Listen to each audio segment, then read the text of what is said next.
तो भाई हम लोग तैयार हैं अपनी बोर्ड एग्जाम सीरीज को कंटिन्यू करने के लिए। क्लास 10th का ये नेक्स्ट वीडियो है जो कि बहुत इंपॉर्टेंट चैप्टर सिमिलर ट्रायंगल्स पर बेस्ड है।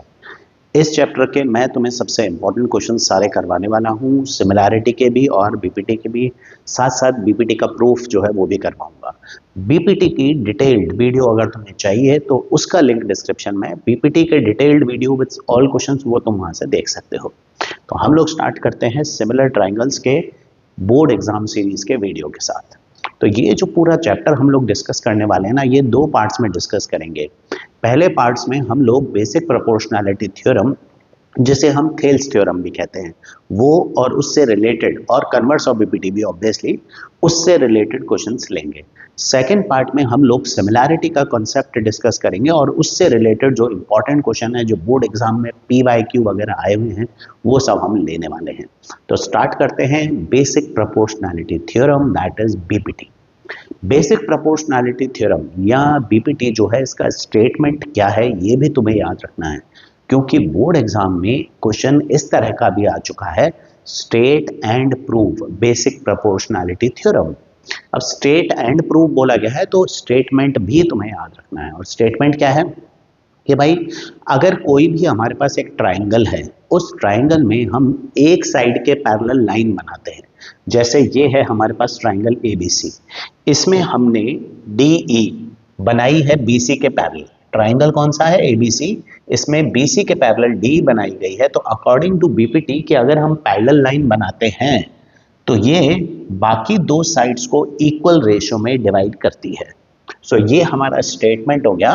If a line is drawn parallel to one side of triangle intersecting other two sides and distinct points, then it divides other two sides in same ratio। मतलब इस theorem का simple concept ये है कि अगर हमारे पास triangle ABC है तो इसमें अगर DE पैरेलल टू BC दे रखा है तो तुम लिख सकते हो बेसिक प्रोपोर्शनैलिटी थ्योरम से कि इसके जो पार्ट्स हुए हैं, मतलब DE किसके पैरेलल है? BC के, तो बाकी दो साइड्स कौन सी बची? AB और AC। तो AB और AC के जो पार्ट्स हैं, मतलब AD अपॉन DB, ये किसके इक्वल होंगे? AE अपॉन EC के इक्वल होंगे।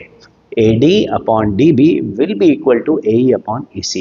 ये है हमारा बेसिक प्रोपोर्शनैलिटी थ्योरम। इसका प्रूफ ये भी इंपॉर्टेंट है, मैं करवाऊंगा अभी, तो दैट इज ऑल्सो इंपॉर्टेंट, उस पर भी क्वेश्चन बन ही सकता है। ठीक है। दूसरा होता है converse of basic proportionality theorem. नाम से ही पता पड़ रहा है कन्वर्स।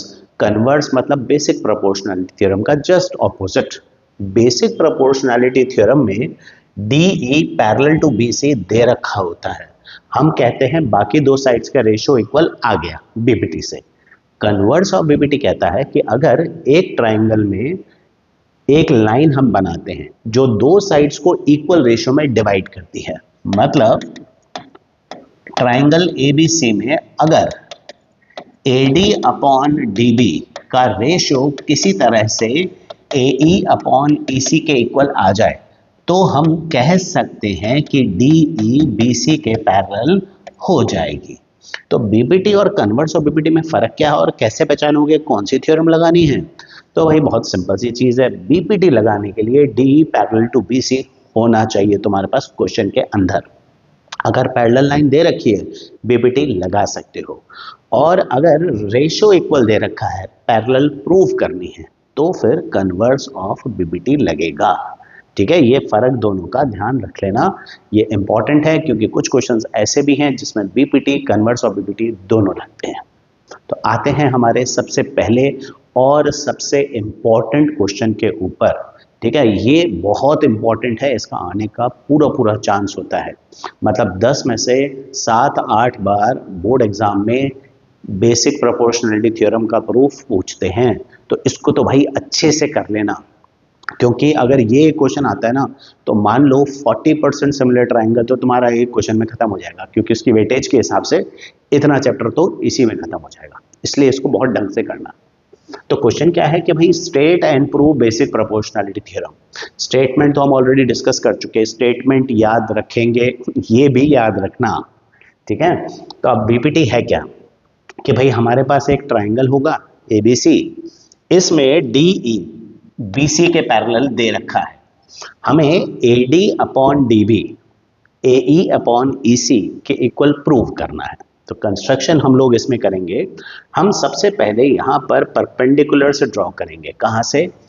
E और D, इनसे हम परपेंडिकुलर ड्रॉ करेंगे। तो ये मैंने D से परपेंडिकुलर बनाया, ये E से परपेंडिकुलर बनाया। ले मान लेते हैं ये DM perpendicular, EN perpendicular. Perpendicular क्यों बना रहे हैं? क्योंकि मैं यहाँ पर इस थ्योरम को प्रूव करने के लिए एरिया का कॉन्सेप्ट यूज करने वाला हूँ। अब एरिया का कॉन्सेप्ट यूज करेंगे तो एरिया ऑफ ट्राइंगल क्या होता है? Half into base into height. तो क्योंकि बेस इंटू हाइट की जरूरत पड़ती है, इसलिए मैं परपेंडिकुलर ड्रॉ कर रहा हूँ। और दूसरा कंस्ट्रक्शन करेंगे हम, ये BE और CD इसे भी ज्वाइन कर लेंगे। तो क्या क्या कंस्ट्रक्शन है एक बार ध्यान से देख लो। ये तो हमने एक तो परपेंडिकुलर बनाया देखो D से, फिर दूसरा E से, ये दो तो हमने परपेंडिकुलर बनाए और इन दोनों लाइंस को ज्वाइन कर दिया। अब देखो एरिया का कॉन्सेप्ट कैसे लगाएंगे। मुझे चाहिए AD अपॉन DB। तो एक ट्राइंगल मुझे ऐसा लेना पड़ेगा जिसमें AD बेस है, दूसरा ट्राइंगल ऐसा लेना पड़ेगा जिसमें DB बेस है। तो अगर मैं पहला ट्राइंगल ये ले लूं, है ना, if I take this as triangle 1 ADE, तो अगर मैं इसे बेस लेता हूं तो ये हाइट होगी ना, इजंट इट? तो half into base into height, क्योंकि मुझे AD को बेस लेना है तो मैंने AD को बेस लेता हूं तो EN हाइट हो जाएगी। चलो बढ़िया चीज है, पहला पार्ट हो जाएगा। दूसरा, अब मुझे DBE चाहिए, तो मैं अगर इस ट्राइंगल को लूं, if I take this triangle, तो इस ट्राइंगल के अंदर अगर मैं DB को बेस लेता हूं तो मुझे फिर से देखना होगा कि अगर DB को बेस है तो हाइट कहां से आएगी? हाइट बनाई जाएगी E से। ये इंपॉर्टेंट चीज है, ध्यान से देखना। अगर मैं DB को बेस लेता हूं तो हाइट हमेशा ऑपोजिट वर्टेक्स से आती है, तो E से हाइट आएगी। अब E से जो हाइट है वो EN ये मानी जाएगी, क्योंकि E से जब मैं हाइट बनाऊंगा तो इस पूरी लाइन पे एक पॉइंट से एक लाइन पर सिर्फ एक ही हाइट बनती है, तो उस हिसाब से EN सेम हाइट यूज होगी।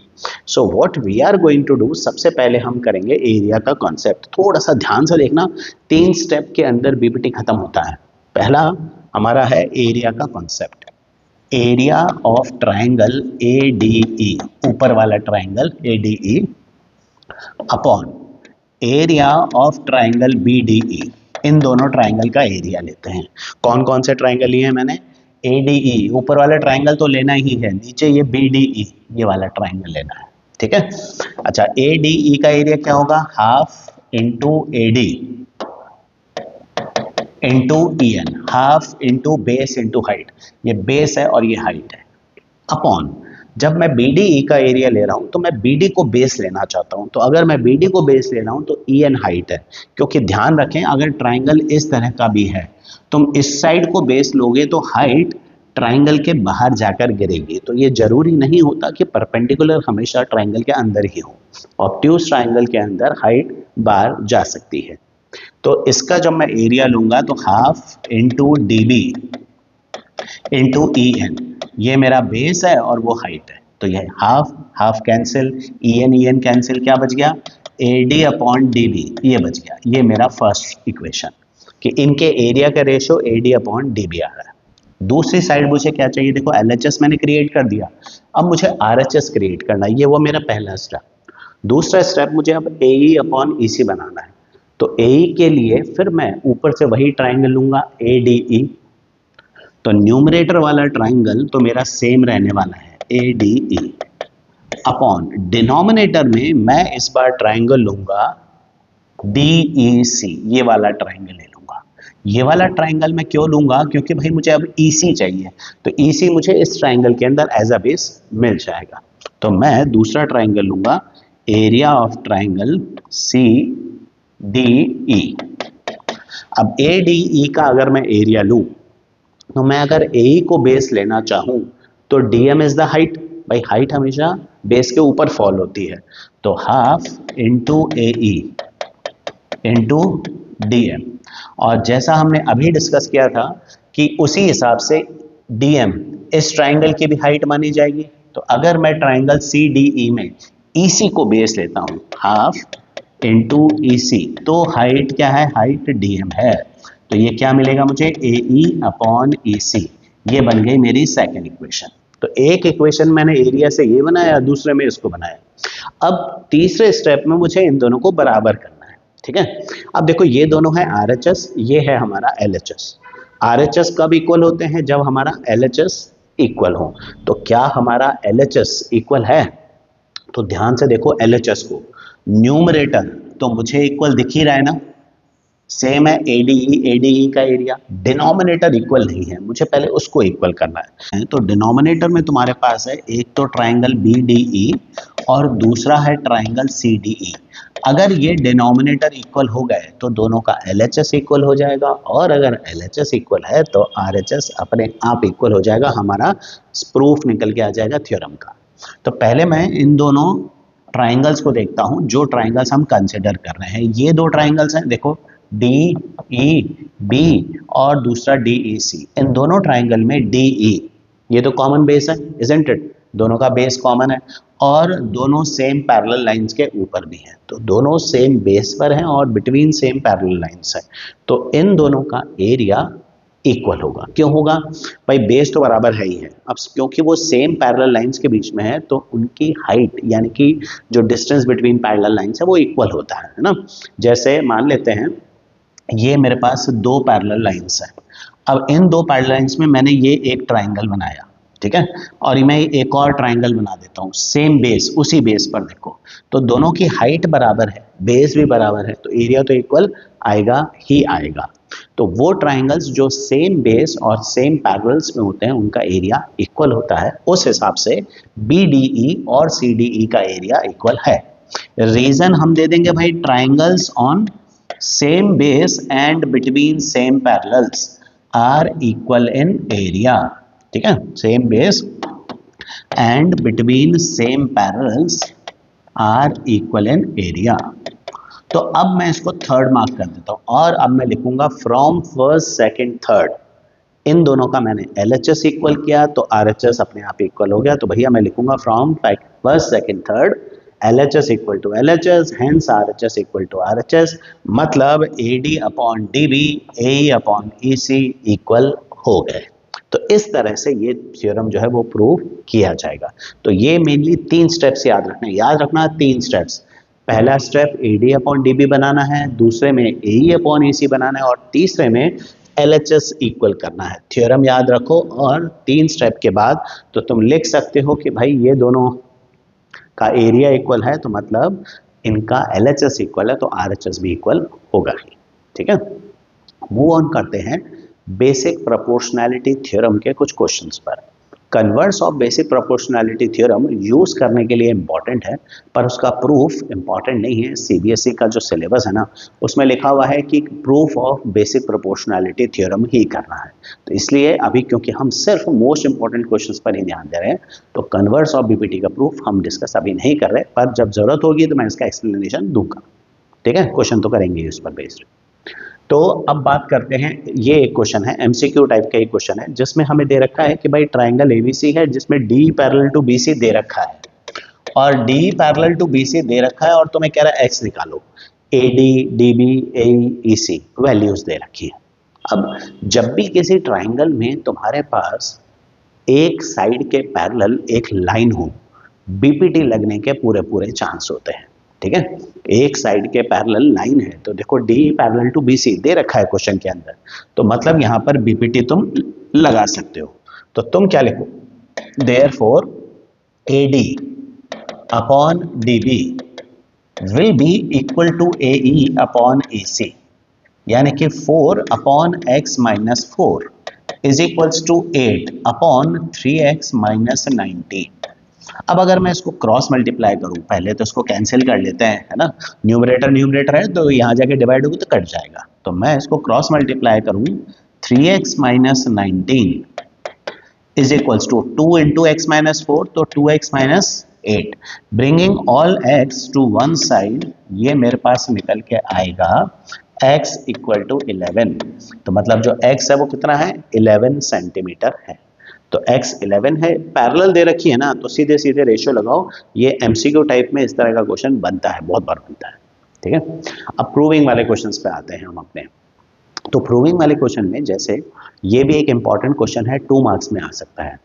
एक और भी नई चीज है जो कई बार होती है, बोर्ड वाले क्या करते हैं, कई बार 5 नंबर में एक क्वेश्चन दे सकते हैं तुम्हें, बेसिक प्रोपोर्शनलिटी थ्योरम प्रूव करो, और 2 नंबर का एक और क्वेश्चन उस पर बेस्ड दे सकते हैं।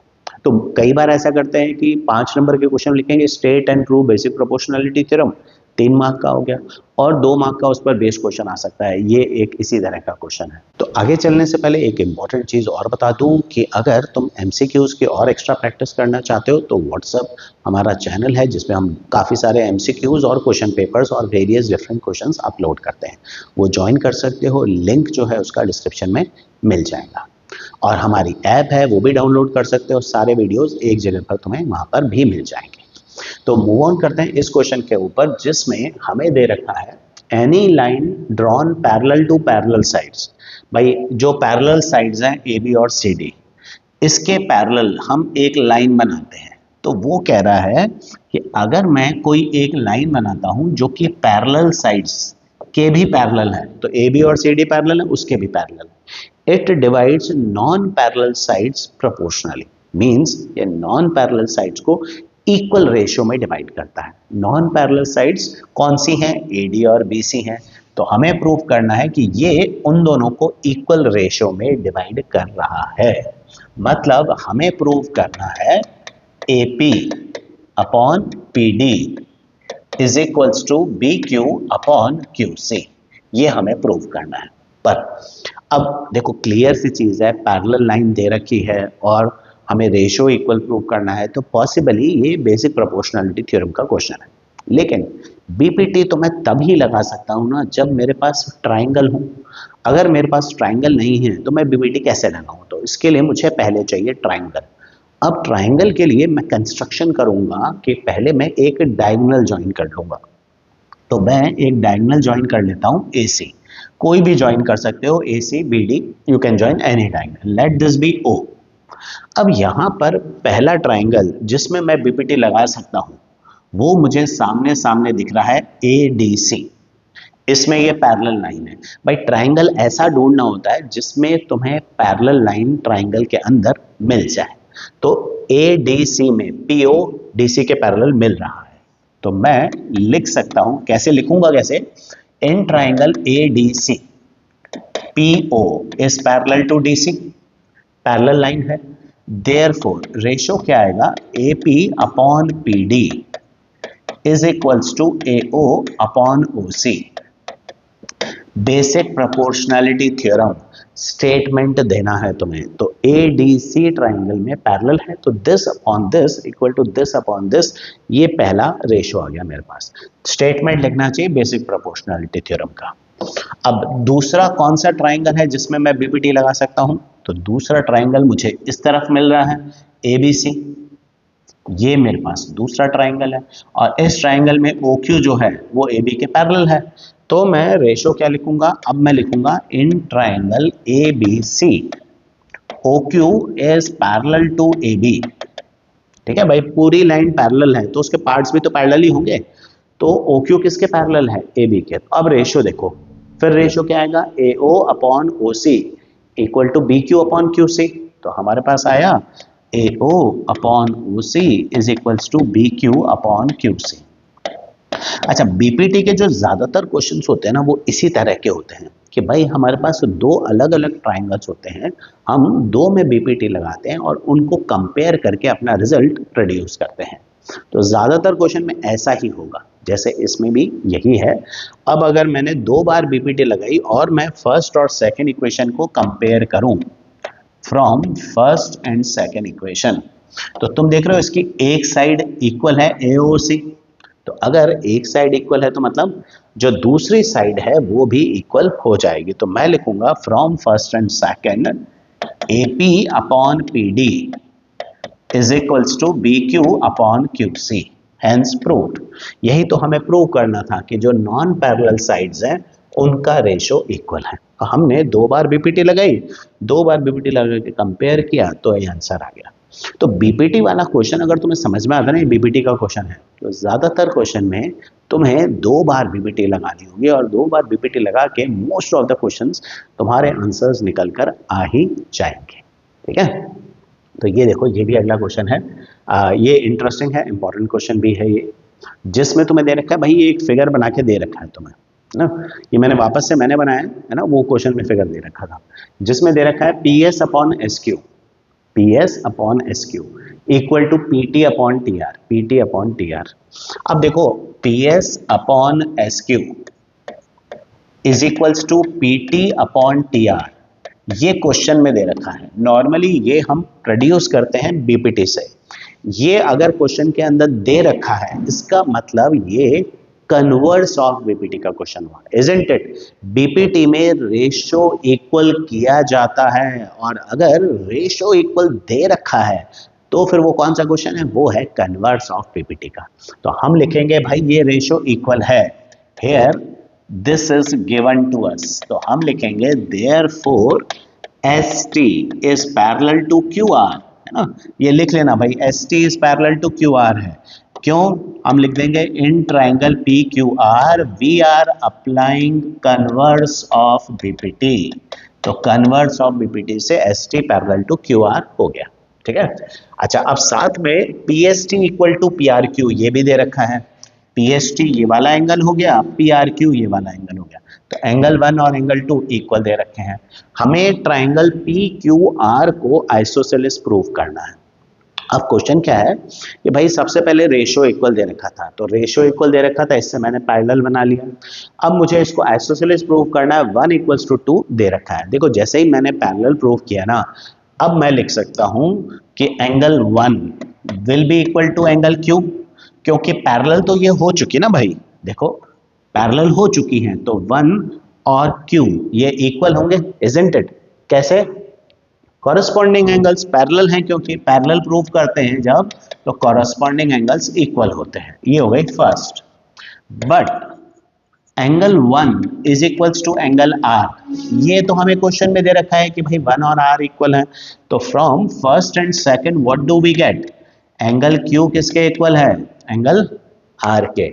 और अगर एंगल Q और एंगल R इक्वल है, तो फिर ट्राइंगल PQR कैसा हुआ, आइसोसेलेस ट्राइंगल हो गया। आइसोसेलेस ट्राइंगल क्या होता है, जिसके 2 साइड्स या 2 एंगल्स इक्वल हो, वो आइसोसेलेस ट्राइंगल है। तो इस हिसाब से PQR is an isosceles triangle. तो बेटा, ये जो नेक्स्ट क्वेश्चन है ना, ये कॉम्बिनेशन है बीपीटी और कन्वर्स ऑफ बीपीटी का। अब इस क्वेश्चन में दे क्या रखा है कि हमारे पास एक पॉइंट X है जो ट्राइंगल DEF के अंदर है। तो ये देखो, ट्राइंगल DEF है, इसमें एक पॉइंट X है। वो कह रहा है this is joined to its vertices, तो ये हमने इसकी वर्टाइसेस से ज्वाइन कर दिया है, ये हमने इसको ज्वाइन कर दिया, X को तीनों वर्टेक्स से ज्वाइन कर दिया, ये तीनों ज्वाइन हो गए विथ वर्टाइसेस। इसको थोड़ा सा क्लियर कर लेते हैं यहाँ पर, ये X।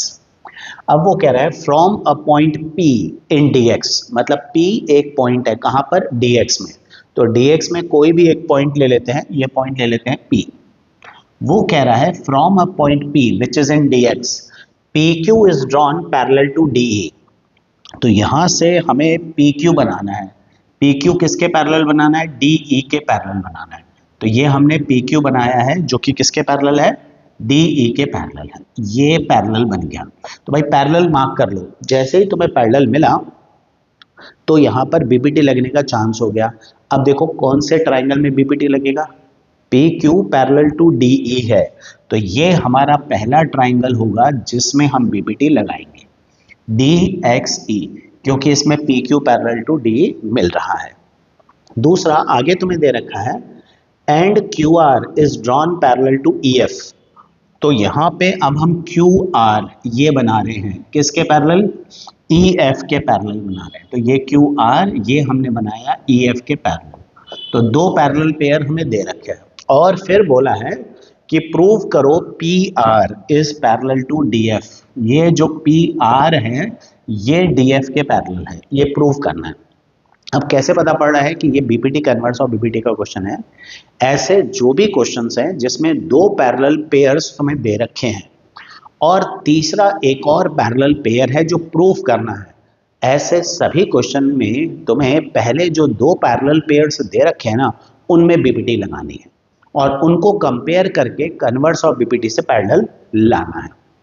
जब भी, फिर से सुन लो, दो पैरेलल पेयर्स दे रखे हैं तो दो बार बीपीटी लगेगी और जो पैरेलल प्रूव करने वाला पेयर है उसमें कन्वर्स ऑफ बीपीटी। तो हम लगाएंगे बीपीटी इसमें और कन्वर्स ऑफ बीपीटी इस ट्राइंगल के अंदर। तो पहले मैं ट्राइंगल DXE में बीपीटी लगाता हूं, तो हम लिखते हैं इन ट्राइंगल DXE। अब देखो जरा DXE कौन सा ट्राइंगल है भाई, ये है तुम्हारा ट्राइंगल DXE, इसमें ये पैरेलल है। तो रेशियो क्या लगाओगे, XP अपॉन PD। तो हम रेशियो लिखते हैं XP upon PD is equals to, इस तरफ आएगा XQ upon QE, XQ upon QE। ये बन गई हमारी फर्स्ट इक्वेशन। रीजन देंगे बेसिक प्रोपोर्शनलिटी थ्योरम का स्टेटमेंट, ठीक है। ये हमारा पहला ट्राइंगल होगा जिसमें हमने बीपीटी लगा दी। अब आते हैं दूसरे ट्राइंगल में। पैरेलल कौन सी है, QR पैरेलल है EF के। तो कौन से ट्राइंगल में मिल रही है, इस ट्राइंगल में QR EF के पैरेलल मिल रही है, इसमें हमें बीपीटी लगाना है। तो हम लगाएंगे इन ट्राइंगल XEF। रेशियो क्या आएगा, XQ upon QE is equals to XR upon RF। ये बन गई मेरी सेकेंड इक्वेशन बीपीटी से। Now from first and second दोनों को मैं कंपेयर कर रहा हूं। तो जब भी हम ऐसा क्वेश्चन करेंगे ना, तो हमेशा जब भी फर्स्ट और सेकंड को कंपेयर करोगे ना, एक साइड तो इक्वल मिल ही जाएगी। तो तुम देखो क्या मिल रहा है तुम्हें इक्वल, देखो यहाँ पर XQ अपॉन QE सेम मिल रहा है ना। तो हम क्या लगाएंगे, from first and second XP upon PD किसके इक्वल आ रहा है, XR अपॉन RF के। एक साइड इक्वल है तो दूसरी भी इक्वल आएगी। XP upon PD XR upon RF के इक्वल आ रहा है फ्रॉम फर्स्ट एंड सेकंड। अब इसके बाद ये देखो ये कौन से ट्राइंगल में रेशियो आ रहा है, देखो जरा, XP upon PD equal to XR upon RF।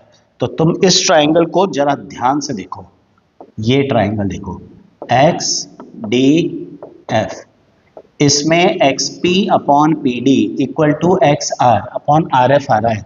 तो इजंट इट कि हमने डिस्कस किया था कि अगर किसी एक ट्राइंगल में एक लाइन हमने बनाई है जो दो साइड को इक्वल रेशियो में डिवाइड कर रही है, तो वो लाइन थर्ड साइड के पैरेलल होती है।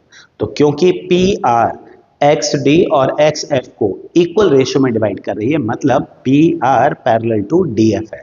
तो हम लिखेंगे यहाँ पर therefore in triangle, which triangle, XDF, हम लिखेंगे PR is parallel to DF by converse of BPT। मतलब तीन स्टेप है यहाँ पर भी, सॉरी ना, यहाँ पर भी तीन स्टेप्स हैं। कौन कौन से, पहला स्टेप BPT, दूसरा स्टेप फिर BPT, तीसरा स्टेप कन्वर्स ऑफ BPT। एक बार BPT लगाया रेशियो आ गया, दूसरी बार BPT लगाया रेशियो आ गया। इन दोनों को कंपेयर करके जो रेशियो आएगा उससे तुम कन्वर्स ऑफ BPT लगा पाओगे। ऐसे जो क्वेश्चंस है ना जिसमें दो पैरेलल पेयर हैं और तीसरा पैरेलल करना है, उन सभी में यही करने वाले हो, ठीक है।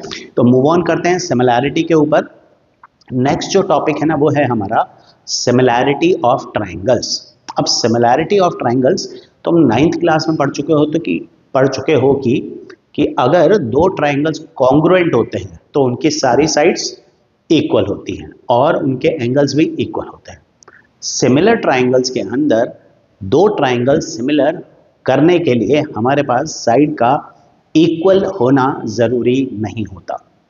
कॉन्ग्रुएंसी में साइड्स इक्वल होनी जरूरी है, सिमिलैरिटी में साइड्स का रेशियो भी इक्वल होगा ना तो भी चलेगा। अब इसका मतलब क्या है, देखो सिमिलर करने के लिए हमारे पास तीन क्राइटेरिया है ना, अनलाइक कि 9th में हमारे पास 4 थे, हम यहाँ पर 10th में 3 ही यूज करते हैं।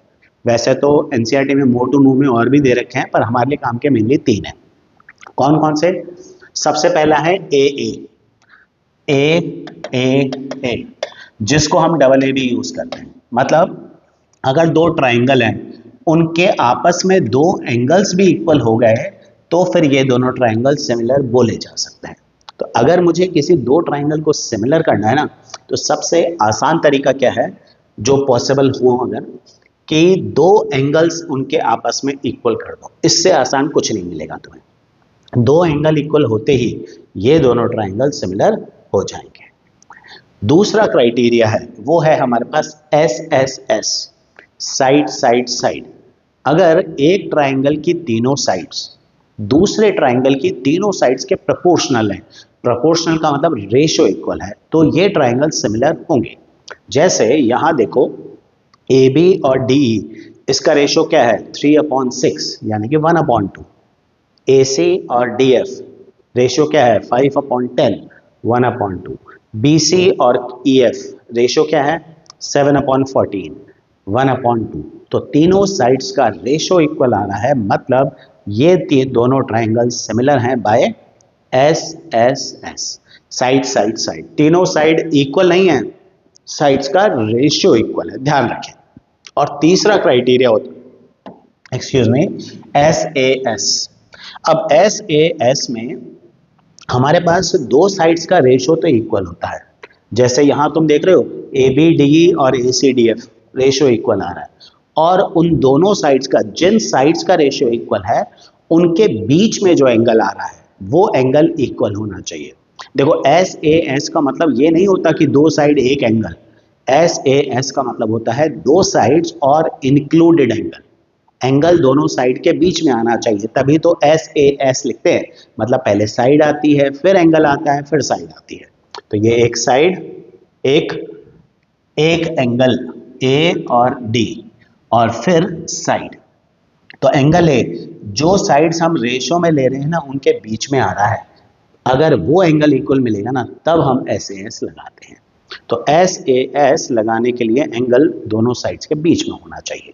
तो कोई भी दो ट्राइंगल अगर तुम्हें सिमिलर करने हैं, तो इसका मतलब दो ट्राइंगल सिमिलर करने हैं तो हमारे तीन तरीके हैं।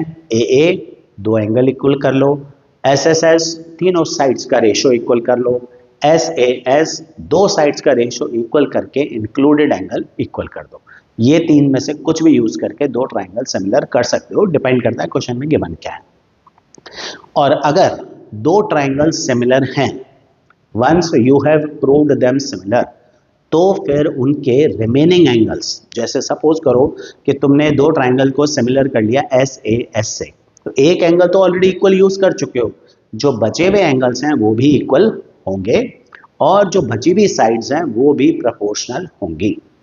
Corresponding parts of similar triangles are proportional और इक्वल डिपेंडिंग अपॉन कि साइड है या फिर एंगल है।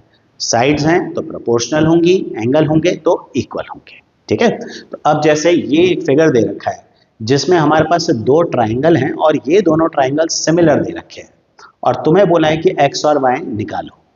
अब क्योंकि ये ट्राइंगल सिमिलर दे रखे हैं as per order, as per order का मतलब कि ये A B C D E F ये इसी ऑर्डर में सिमिलर हैं, और तुम्हें एक्स और वाई निकालना है। देखो triangle A B C is similar to triangle D E F. अब मुझे एंगल तो निकालने नहीं है, मुझे तो साइड्स निकालनी है। साइड्स निकालनी है तो साइड्स में तो रेशो बराबर करना होता है। अब रेशो कैसे तुम लोगे, तुम्हें बोला है जो ऑर्डर है वैसे का वैसे लेना है, मतलब ए बी सी ऐसे लिया है तो वहां भी डी ई एफ लेना है। अब इसका मतलब कौन सी साइड किसके प्रोपोर्शनल है, तो हम यहां से देखेंगे ए बी किसके प्रोपोर्शनल है डी ई के, तो हम जब रेशो लिखेंगे हम लिखेंगे A B upon D E. B C किसके साथ ई एफ के साथ, is equals to B C upon E F, और is equals to A C upon D F. तो ये तीसरा आएगा A C upon D F. तो first two last two first third, मतलब रेशो कैसे उठाना है कि अगर यहां से तुमने ए बी लिया है ना, तो वहां से तुम्हें क्या लेना है, वहां से तुम्हें डी ई लेना है। अगर तुम यहां से बी सी लेते हो तो वहां से ई एफ लेना है, और अगर यहां से ए सी लेते हो तो यहां से डी एफ लेना है। ये रेशो लेना है। अब वैल्यू डाल दो, ए बी कितना है 11.6, डी अननोन y मान लेते हैं y, बी सी कितना है 14.4 और E F 3.6। Equal to AC, unknown x है और 5.8। अब यहां पर तीनों मुझे, ये वाला रेशियो ऐसा है जो नोन है, तो 14.4 ये हो गया 4, ठीक है। 14.4 अपॉन 3.6 कट के 4 आ गया। ये इसको क्रॉस मल्टीप्लाई करूंगा तो मेरा y निकल के आ जाएगा 11.6 अपॉन 4, यानी कि 2.9 सेंटीमीटर। और फिर से मैं इनको सॉल्व करता हूं। 4 is equals to x upon 5.8, तो x निकल के आता है 23.2 सेंटीमीटर। तो x और y की वैल्यू 2.9 और 23.2 सेंटीमीटर है। तो इस तरह से तुम रेशियो यूज करके वैल्यूज निकाल सकते हो। बस हाँ, ये जरूर देखना होगा कि कौन सा साइड किसके प्रोपोर्शनल है, ये ध्यान रखना, ठीक है। अब ये वाला क्वेश्चन है जिसमें फिगर क्या है, इस तरह का सा फिगर है, देखो ये फिगर है ना, और इसमें ये पैरेलल नहीं है ना, ये हम प्रूव करेंगे। देखो ये है हमारे पास L M, ये एंगल 46 डिग्री का दे रखा है, और ये PN है, ये भी 46 डिग्री दे रखा है, ठीक है। ये X है, ये A है, ये वाला पार्ट B है, और ये वाला पार्ट C है। और तुम्हें बोला है find x in terms of ABC। भाई फाइंड x बोल रहा है मतलब x की वैल्यू निकालनी है, किसके टर्म्स में, क्योंकि सारी टर्म्स में ABC है तो ABC के टर्म्स में। अब देखो यहाँ पर LM और PN पैरेलल हैं, कॉरस्पॉन्डिंग एंगल बराबर आ रहे हैं, तो पैरेलल है, तो तुम में से कई लोगों को यहाँ कंफ्यूजन हो सकता है कि BPT लगानी है या फिर सिमिलैरिटी लगानी है। देखो ध्यान रखने वाली चीज है कि अगर मेरे पास एक ट्राइंगल है और उस ट्राइंगल में मेरे पास एक पैरेलल लाइन है, तो यहां पर बीपीटी भी लग सकती है, सिमिलैरिटी भी लग सकती है। अगर तुम्हें इस कंफ्यूजन को अवॉइड करना है कि बीपीटी लगानी है या सिमिलैरिटी लगानी, तो बस एक छोटी सी चीज ध्यान रखो, अगर ये जो पैरेलल साइड्स हैं DE और BC, इनकी जरूरत पड़ रही है तो सिमिलैरिटी लगेगी, और अगर DE और BC की ज़रूरत नहीं पड़ रही है तो तुम BPT से काम कर सकते हो, ठीक है। सिमिलैरिटी से भी कर सकते हो, BPT विल बी कन्वीनियंट, तो तुम BPT से काम कर सकते हो। तो यहाँ पर जो पैरेलल साइड्स हैं PN और LM, मुझे x की वैल्यू निकालनी है जो उसमें आ रही है, मतलब ये क्वेश्चन सिमिलैरिटी से ही होगा, BPT नहीं लग सकती। पैरेलल साइड्स अगर काम में आए, मतलब वैल्यू दे रखी हो या निकालनी हो, तो वो सिमिलैरिटी का क्वेश्चन है, ध्यान रखें। तो अब मैं लिख सकता हूं कि भाई triangle PNK is similar to triangle LMK। कैसे भाई, एक तो M और N 46 डिग्री है, और दोनों ट्रायंगल्स में एंगल K कॉमन है, तो इसका मतलब दो एंगल दोनों ट्रायंगल में इक्वल हो रहे हैं, और ट्रायंगल में एंगल इक्वल हो रहे हैं, मतलब ट्रायंगल सिमिलर हो गए। दो एंगल तो बहुत होते हैं सिमिलर करने के लिए। अब जब तुम ट्रायंगल लिखोगे ना, तो ट्रायंगल को प्रॉपर ऑर्डर में लिखोगे। ऑर्डर का मतलब जो एंगल्स इक्वल हैं वो कॉरस्पॉन्डिंग पोजीशंस पर आएंगे, मींस K कॉमन था तो इसमें K लास्ट में लिखा है, तो इसमें भी K लास्ट में ही लिखना है। M किसके इक्वल है, N के इक्वल है, तो इसमें N मिडिल में लिखा गया है, तो इसमें M मिडिल में लिखा जाएगा। तो जो एंगल इक्वल है ना, वो कॉरस्पॉन्डिंग पोजीशंस पर आने चाहिए, ठीक है। अब रेशियो लिखो, तो यहां से मैं PN पहला रेशियो लिखूंगा PN। तो अगर मैं यहां से PN लेता हूं तो वहां से मुझे क्या लेना पड़ेगा, LM इक्वल्स टू, अगला मैं रेशियो ले रहा हूं NK, तो ये मैंने लिया NK अपॉन, यहां से अगर मैं NK लेता हूं तो यहां से मुझे MK लेना पड़ेगा। और तीसरा रेशियो है PK। अब PK जो है वो मेरे किसी काम का नहीं है, ठीक है। PK किसी काम का नहीं होता आदमी से भी, तो इसीलिए PK मेरे किसी काम का नहीं। तो यहां पर देखिए PN अपॉन LM, PN कितना है X, LM कितना है A, भाई ये X है ये A है। NK कितना है NK है C, और MK कितना है भाई पूरा, MK है B प्लस C, तो MK हो गया B प्लस C। तो X क्या निकला ए सी अपॉन बी प्लस सी, ये मेरा x निकल के आ गया। क्वेश्चन में यही बोला था फाइंड x, तो x निकल के आया ए सी अपॉन बी प्लस सी। एमसीक्यू में क्वेश्चन इस तरह का बनाया जा सकता है, लेकिन फिर से ध्यान रखेंगे अगर पैरेलल साइड काम में आ रही है तो सिमिलैरिटी है, पीपीटी नहीं है। ध्यान रखना, इस कंफ्यूजन को अवॉइड करना, ठीक है। नेक्स्ट जो क्वेश्चन है इसमें दे रखा है कि भाई D is a point on side BC of triangle ABC। मतलब मेरे पास ये ट्राइंगल है, इसमें एक पॉइंट है D, कहां पर है? BC के ऊपर है। सच दैट एंगल ADC, तो ADC ये वाला एंगल किसके इक्वल है? BAC के इक्वल है। तो क्वेश्चन में बता रहा है कि भाई ADC BAC के इक्वल है, हमने मार्क कर लिया। और प्रूफ करना है CA square equal to CB into CD, CA square equal to CB into CD proof करना है। देखो जब भी x square equal to YZ, मतलब किसी नंबर का स्क्वायर, नंबर क्या रादर किसी भी साइड का square equal to product of other two sides हो, जैसे CA square equal to CB into CD है। ये क्वेश्चन BPT के भी होते हैं, सिमिलैरिटी के भी होते हैं। BPT में भी इस तरह के क्वेश्चंस बनते हैं, लेकिन जब BPT में इस तरह का क्वेश्चन बनाया जाता है तो उसमें जो भी साइड ट्राइंगल होगा ना उसमें पैरेलल लाइन दे रखी होगी। सिंस उसमें कोई पैरेलल लाइन ही नहीं है तो ये BPT का नहीं है, ये सिमिलैरिटी का क्वेश्चन है। इसमें हमें CA square equal to CB into CD prove करना है। तो CA स्क्वायर, CA ये रहा। अब यहाँ पर ट्राइंगल कौन से सिमिलर करने हैं? देखो सबसे पहले यहाँ देखो स्क्वायर किस पे लगा हुआ है? स्क्वायर लगा हुआ है CA पर। तो जो दो ट्राइंगल्स तुम्हें सिमिलर करने हैं दोनों में CA होना चाहिए। जो ट्राइंगल सिमिलर करने हैं दोनों में CA होना चाहिए, तभी CA स्क्वायर बन पाएगा। तो पहला ट्राइंगल जिसमें CA है कौन सा है? ABC। देखो ABC में CA आता है। दूसरा ट्राइंगल वो है ADC, ADC इसमें भी CA आता है। तो मुझे ये दोनों ट्राइंगल सिमिलर करना है।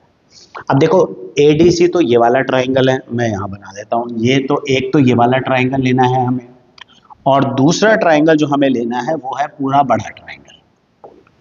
इन दोनों ट्राइंगल में हम देखें तो एंगल C तो कॉमन आ ही रहा है, तो angle C is equals to angle C, ये तो है ही है दोनों में, ठीक है। पहले लिख देंगे ऊपर कौन कौन से ट्राइंगल, इन ट्राइंगल ABC या ADC। एंगल C कॉमन है, एक एंगल तो कॉमन है, और दूसरा वो क्वेश्चन में खुद तुम्हें दे रहा है कौन सा? वो कह रहा है ना कि भाई BAC ADC के बराबर है, तो ये तो खुद ही बता दिया उसने। तो हम क्या लिखेंगे?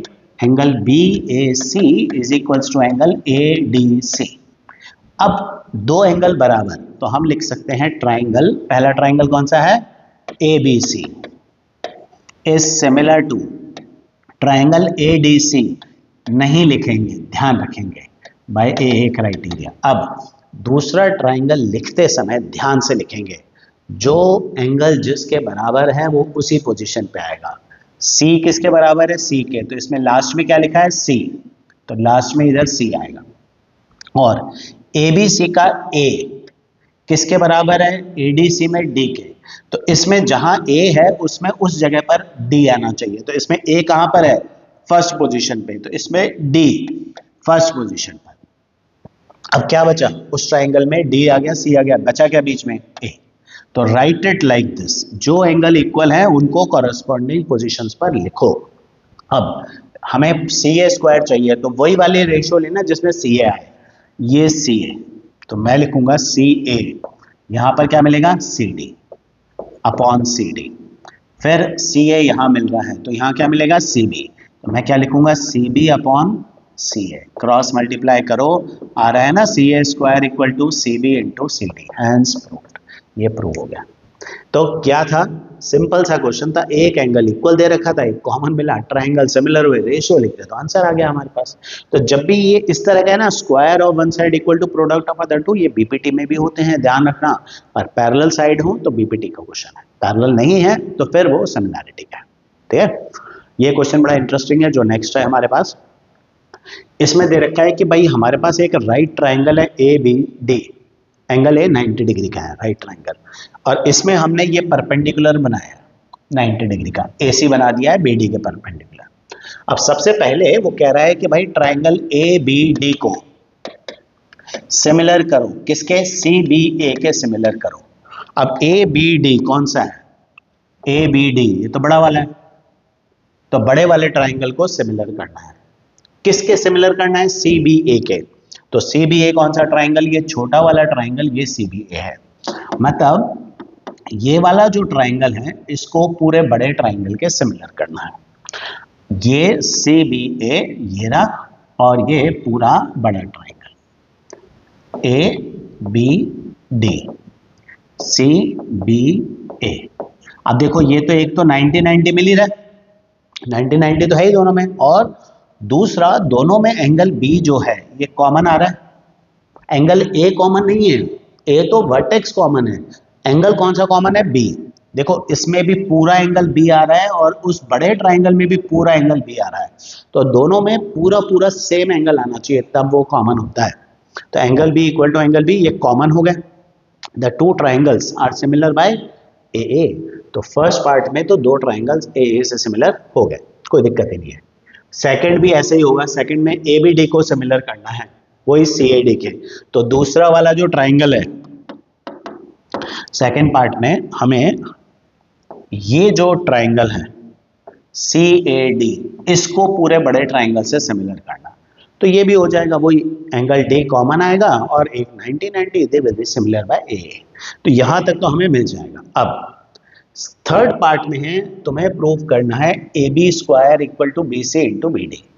तो भाई ए बी स्क्वायर लाना है। मैंने अभी क्या बोला था, किसी भी साइड का जिसका स्क्वायर चाहिए ना, वो साइड दोनों ट्राइंगल में आनी चाहिए। तो क्योंकि मुझे ए बी स्क्वायर चाहिए, मतलब ऐसे ट्राइंगल सिमिलर करने होंगे जिसमें दोनों में ए बी आता है। और ऐसे कौन से ट्राइंगल हैं, ये रहे ना, A B C, A B D, इन दोनों में ए बी आ रहा है। तो मतलब जो फर्स्ट पार्ट था ना, उसके कॉरस्पॉन्डिंग साइड्स जब मैं लिखूंगा तो मुझे थर्ड पार्ट मिलेगा। तो फर्स्ट मैं सिमिलर कर चुका हूं। अब देखो रेशियो लिखते हैं, ए बी अपॉन क्या लिखना है, B C equal to B D upon A B. तो देखो क्या आ रहा है, A B square equal to क्या आ रहा है, B C into B D. First part से थर्ड पार्ट आ गया, ये हो गया हमारा थर्ड पार्ट। इसी तरह मैं सेकंड की सिमिलैरिटी लगाऊंगा तो मुझे ये मिल जाएगा, A D square equal to C D into B D. और अब अगर मैं लास्ट पार्ट को देखो तो उसमें मुझे A B square upon A D square चाहिए। तो A B square upon A D square चाहिए तो डिवाइड कर लो ना भाई, ए बी स्क्वायर निकल गया, ए डी स्क्वायर निकल गया, दोनों को डिवाइड करो। तो A B square upon A D square क्या आएगा, B C into B D upon C D into B D. तो भाई B D cancel, B C upon C D आ गया, ये हो गया हेंस प्रूफ। तो A B square upon A D square B C upon C D के equal आ गया। तो इस तरह से ये पार्ट हो गए। तो ध्यान रखें जब ट्राइंगल्स सिमिलर कर रहे हैं ना, तो एंगल्स पे ज़्यादा ध्यान रखो, एंगल्स ज़्यादा इंपॉर्टेंट होते हैं। खासकर इस तरह के फिगर में 90 डिग्री तो पहले ही दे रखा था ना। दूसरा हमने क्या किया, हमने यहाँ पर एक 90 डिग्री था, एक कॉमन ले लिया, सिमिलर हो गया ट्राइंगल। ठीक है। अब जो नेक्स्ट क्वेश्चन तुम्हारे को दिख रहा है ना सामने, ये बड़ा ही इंटरेस्टिंग क्वेश्चन है और काफ़ी बच्चे जिन्होंने इसको नहीं कर रखा उनको दिक्कत होती है इस क्वेश्चन के अंदर। पर ये क्वेश्चन है वैसे काफ़ी इजी, अगर थोड़ी सी एक ट्रिक लगा दें। कैसे, देखो इस क्वेश्चन के अंदर तुम्हें दे रखा है कि ये फिगर है जिसमें बोला है दो ट्राइंगल है हमारे पास। कौन कौन से, हमारे पास दो ट्राइंगल हैं, ए बी सी और ए डी सी, जो दोनों ऑपोजिट साइड पर हैं बी सी के। तो ये बी सी है, इसके ऑपोजिट साइड पर ए बी सी और दूसरी साइड पर डी बी सी है। और फिर बोला कि भाई मैं अगर ए डी को ज्वाइन करूं तो वो बी सी को ओ पर काटता है। ठीक है, इट इज ओके। अब तुम्हें प्रूव करना है कि area of A B C, भाई area of A B C upon area of D B C equal to A O upon D O prove करना है। अब ये हुआ ना प्रॉब्लम वाला काम। पहली चीज, एरिया का कॉन्सेप्ट अभी तक तो हमने कोई डिस्कस किया नहीं बीबीटी के प्रूफ के अलावा। तो एक तो एरिया का रेशियो चाहिए, दूसरा इन ट्राइंगल्स में ना मेरे पास कुछ इक्वल दे रखा है ना कुछ प्रोपोर्शनल दे रखा है, मतलब ना तो कोई एंगल इक्वल है ना कोई साइड प्रोपोर्शनल, कुछ नहीं दे रखा। बस बोल दिया दो ट्राइंगल है, एक ऊपर एक नीचे, किसी भी साइज के हो सकते हैं। प्रॉब्लम वाला काम है ना। लेकिन हम लोग इस क्वेश्चन को अप्रोच कैसे करें, हमें किसका रेशो चाहिए, हमें रेशो चाहिए एरिया का, ठीक है। और एरिया का फॉर्मूला क्या होता है, half into base into height. तो मैं वहीं से स्टार्ट करूंगा कि मुझे पता है area half into base into height होता है, तो मुझे एरिया चाहिए एबीसी का। तो अगर मैं एबीसी का बेस बीसी लूं तो मैं यहां से हाइट ड्रॉ कर देता हूं, ये मैंने हाइट बना दी। और डीबीसी का भी एरिया चाहिए, तो इसमें भी अगर मैं बीसी का बेस लूं तो ये हाइट आ जाएगी। तो ये मैं कंस्ट्रक्शन करूंगा कि भाई दोनों तरफ 90 डिग्री यानी कि परपेंडिकुलर्स बना लो, एपी और डीक्यू परपेंडिकुलर्स बना लो। तो भैया कंस्ट्रक्शन करना पड़ेगा, क्या करना पड़ेगा कि एपी हमने बनाया परपेंडिकुलर किसके, बीसी के, डीक्यू भी परपेंडिकुलर बनाया बीसी के। अब प्रूफ करते हैं इसका। अब मुझे चाहिए एरिया का रेशो, तो मैं क्या लिखूंगा भाई, एरिया, मैंने तो ये दिमाग लगाया कि भाई एरिया का रेशो चाहिए, तो एरिया का रेशो चाहिए तो हाइट के बिना नहीं होगा, इसलिए मैंने हाइट बना दी है। तो area of triangle ABC upon area of triangle DBC, तो क्या आएगा, half into base into height. ABC की मैं बात करूं तो एबीसी में बीसी बेस है और ये हाइट है, तो area of triangle half into base into height, वो लगा दिया हमने। अच्छा दूसरा ट्राइंगल देखें डीबीसी, इसमें क्या आ रहा है, half into BC into D Q, तो half half cancel, BC BC cancel, AP upon D Q आ गया, एपी अपॉन डी क्यू आया है। मुझे ये नहीं लाना है, मुझे एओ अपॉन डीओ लाना है। तो अब मुझे किसी तरह से ये प्रूव करना पड़ेगा कि AP upon D Q AO upon DO के बराबर है। ये जो एपी और डी क्यू का रेशो है ये एओ और डीओ के बराबर लाना है। तो तुम देखो ऐसे कौन से ट्राइंगल हैं जिसमें एपी डी क्यू और एओ डीओ दोनों आते हैं। तो ये मेरे पास है ट्राइंगल एओपी और डीओक्यू, ये मेरे पास दो ट्राइंगल है, इन दोनों को सिमिलर कर दिया तो काम हो गया। तो क्या ये दोनों ट्राइंगल सिमिलर हैं, बिल्कुल है, क्योंकि जिन ट्राइंगल्स की हम बात कर रहे हैं, है ना, इसको साइड रख लेते हैं, जिन ट्राइंगल्स की हम बात कर रहे हैं वो है ये इस तरह से, ये मेरे ट्राइंगल्स हैं। इन दोनों ट्राइंगल में एक तो वर्टिकली ऑपोजिट एंगल इक्वल है और एक 90 डिग्री का एंगल इक्वल है, तो ये दोनों ट्राइंगल सिमिलर हो गए बाय ए। और अगर ये ट्राइंगल सिमिलर हैं तो इनके साइड्स का रेशो इक्वल है। तो हम क्या करेंगे, यहाँ पर ट्राइंगल ए ओ पी को सिमिलर कर देंगे, किसके, A O P is similar to triangle D O Q. इससे मेरे पास आएगा A O upon D O is equals to A P upon D Q. अब फ्रॉम फर्स्ट एंड सेकेंड इधर मैं A P upon D Q की जगह क्या लिख दूंगा, ए ओ अपॉन डी ओ लिख दूंगा और ये प्रूव हो जाएगा ए ओ अपॉन डी ओ। तो ये क्वेश्चन था सिमिलैरिटी का ही, पर प्रॉब्लम क्या थी कि एरिया को इंट्रोड्यूस करवा दिया। तो जैसे ही उसने एरिया को इंट्रोड्यूस कराया तो भाई area is half into base into height, तो हाइट बनाओ। इस तरह से क्वेश्चन में सोच कर चला करो कि कहाँ पर क्या लेके आना है, तो ठीक है।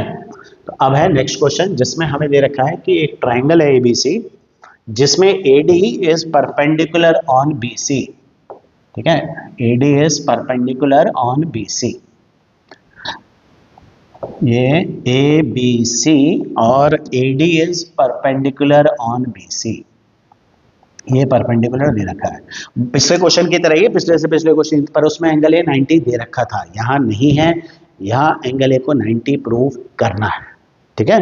कुछ कुछ ये इसी क्वेश्चन की तरह है, इस वाले क्वेश्चन की तरह, इसमें एंगल ए 90 था, ठीक है, और रेशो लेके आना था, ये उल्टा क्वेश्चन हो गया। इसमें रेशो तुम्हें दे रखा है C A D square equal to B D into D C, angle B A C को 90 लेके आना है। अब करेंगे कैसे भाई, क्लियरली है सिमिलैरिटी का क्वेश्चन, बीपीटी तो लग नहीं सकती, पैरेलल कहीं है नहीं हमारे पास, बनाने का कोई स्कोप भी नहीं है अभी हमारे पास। A D square equal to B D into D C दे रखा है, तो तुम्हें ऐसे ट्राइंगल सिमिलर करने हैं जिसमें दोनों में ए डी आता हो। ध्यान रखें मैंने कहा था अगर X square equal to Y Z दे रखा है तो ऐसे ट्राइंगल लेने होते हैं जिसमें दोनों में एक्स हो। अगर X square equal to Y Z prove करना है तब भी ऐसे ही ट्राइंगल लेते हैं जिसमें दोनों में एक्स हो। तो मुझे ए डी स्क्वायर चाहिए, तो मुझे ऐसे ट्राइंगल सिमिलर करने हैं जिसमें दोनों में ए डी हो। अब कौन कौन से ऐसे ट्राइंगल हैं भाई? एक तो ए डी बी, इसमें ए डी आ रहा है, और एक ए डी सी, इसमें ए डी आ रहा है। तो मुझे ये दोनों ट्राइंगल सिमिलर करना है, एज सिंपल एज दैट। अब ये जो रेशो हमें गिवन है ना, A D square equal to B D into D C, इसको मैं लिखूंगा A D upon B D is equals to D C upon A D. Cross multiply कर लिया, ये आ गया। अब ऐसा करते ही मेरे पास देखो जो ट्राइंगल्स हैं दोनों, इन दोनों को देखो, ए डी बी और ए डी सी में देखो यहां पर ए डी किसके प्रोपोर्शनल है? बी डी के। तो इसमें से ए डी, ये ए डी बी डी के प्रोपोर्शनल है, और डी सी किसके प्रोपोर्शनल है? ए डी के। तो भाई डी सी ये रहा, ये किसके प्रोपोर्शनल है? ए डी के, ये। और जो रेशो इक्वल दे रखा है उनके बीच में एंगल, ये क्या ये इक्वल है? 90-90 है, ये तो है ही इक्वल। तो हम लिखेंगे also angle A D B is equal to, ये तो गिवन है ना, गिवन से ही तो निकाला हमने। Also angle A D B equal to A D C 90 degree each. तो ये दो ट्राइंगल सिमिलर हो गए। ट्राइंगल कौन कौन से? ए बी डी सिमिलर हो गया ट्राइंगल। अब ऑर्डर प्रॉपरली लिखना है तो भाई डी तो डी के बराबर है, तो डी कहाँ है? लास्ट में, तो यहाँ डी लास्ट में। अब रेशो थोड़ा सोच समझ के लिखना है। मेरे पास और कोई एंगल इक्वल नहीं है, तो मुझे देखना पड़ेगा कि कौन सा एंगल किसके बराबर है। तो मैं यहाँ पर देखूंगा भाई, जो साइड्स प्रोपोर्शनल होती हैं उनके ऑपोजिट एंगल इक्वल होते हैं। तो देखो ए डी के सामने कौन सा एंगल है? बी। और यहाँ डी सी, ए डी किसके प्रोपोर्शनल थी? डी सी के। डी सी के सामने कौन सा एंगल है? ए। मतलब बी जो है ना वो ए के बराबर है। ए बी डी का बी, ए बी डी का बी किसके बराबर है? ए डी सी के ए के। तो बी सेकंड पोजीशन पर है, तो यहाँ ए सेकंड पोजीशन पर आएगा। क्या बचा? C. We will write it in this order. जो साइड्स प्रोपोर्शनल हैं उनके सामने वाले एंगल इक्वल होते हैं। यहां से देखो D C A D, D C के सामने कौन सा एंगल है? डी सी के सामने ए है। ए डी के सामने दूसरे ट्राइंगल में ए डी के सामने कौन सा एंगल है? बी। तो फिर मतलब बी ए के बराबर है। इस तरह से चेक करना है। अब तुम कहोगे भाई हो गए, सिमिलर भी हो गए, दो साइड्स का रेशियो इक्वल दे रखा था, तो ऐसे ऐसे सिमिलर हो गए, एक एंगल हमने 90-90 इक्वल कर दिया। अब 90 डिग्री एंगल बनाना कैसे? देखो ये दोनों ट्राइंगल सिमिलर हुए, तो कौन सा एंगल किसके इक्वल आया? एंगल ए बी डी, यानी कि एंगल 1 किसके बराबर आया है? डी ए सी, मतलब एंगल 2 के बराबर है। तो क्योंकि ये दोनों ट्राइंगल सिमिलर हैं, तो एंगल 1 किसके इक्वल है? एंगल 2 के। क्यों? These are corresponding angles of similar triangles. जो दो ट्राइंगल सिमिलर हुए हैं ये उनके कॉरस्पॉन्डिंग एंगल्स हैं। तो एंगल 1 एंगल 2 के बराबर आ गया। अब ट्राइंगल ए बी डी में देखो ये वाला एंगल 90 है, तो ट्राइंगल ए बी डी में तीनों एंगल्स का सम कितना होता है? 180 होता है, जिसमें से एंगल डी 90 है। मतलब 1 और 3 मिलकर कितना बना रहे होंगे? 1 और 3 मिलकर 90 बना रहे होंगे। लेकिन अभी अभी मैंने ऊपर प्रूव किया कि 1 किसके बराबर है? 2 के। तो 1 की जगह मैं क्या लिखूंगा? 2। तो 2 + 3 कितना हुआ? 90। मतलब एंगल बी ए सी ये हो गया 90 डिग्री, हेंस प्रूव। तो B A C becomes 90 degree, ये हमारा एंगल प्रूव हो गया। तो क्योंकि ये रेशो था ना, इस हिसाब से हमें ये समझ में आ गया था कि पहले सिमिलैरिटी लगानी है। सिमिलैरिटी लगाकर मैंने कॉरस्पॉन्डिंग एंगल इक्वल किए और 90 डिग्री मैं ले आया। ठीक है, इस तरह से प्रूव कर सकते थे। अब जो भी मैं क्वेश्चंस करवा रहा हूँ ना, सारे क्वेश्चन इसमें से काफ़ी इंपॉर्टेंट हैं और इनमें से काफ़ी सारे PYQs हैं जो कि आए हुए हैं एक्चुअली, और एक बार नहीं 2 बार। जैसे ये वाला क्वेश्चन है ना, ये तो बोर्ड में 2 बार आए हुए हैं और आए हुए इसको टाइम भी हो चुका है, तो आने के चांसेस भी बनते हैं ऐसे क्वेश्चंस के। ठीक है, तो ये जो क्वेश्चन नेक्स्ट करवा रहा हूँ ये काफ़ी इंटरेस्टिंग क्वेश्चन है और काफ़ी इंपॉर्टेंट क्वेश्चन भी है।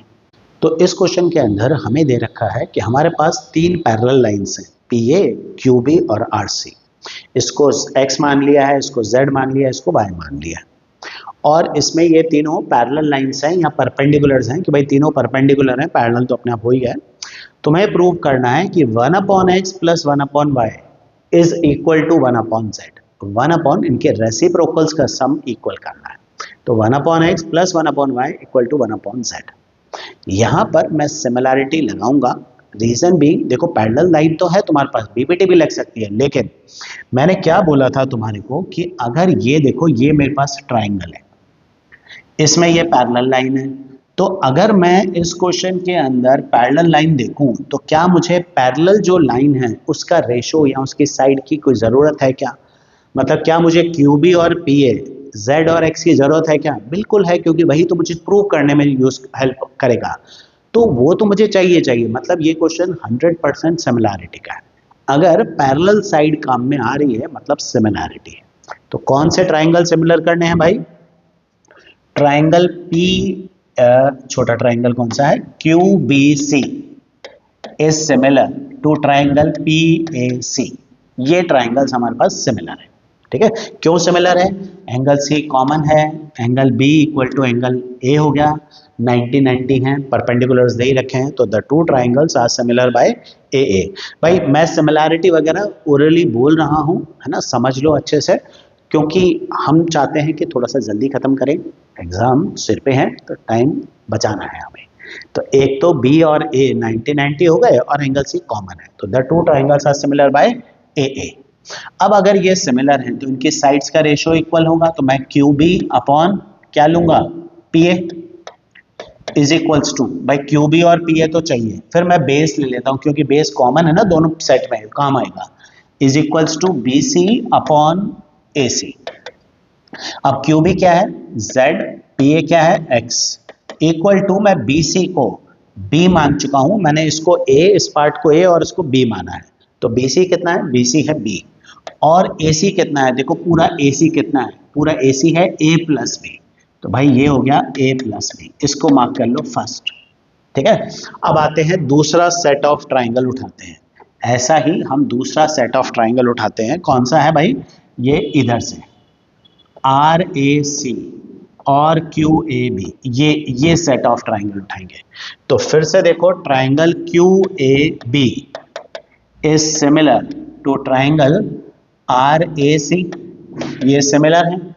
तो यहां पर अगर मैं रेशो लगाऊं तो क्या आएगा? QB तो चाहिए ना, Z तो चाहिए, QB upon RC is equals to क्या आ रहा है हमारे पास? AB upon AC।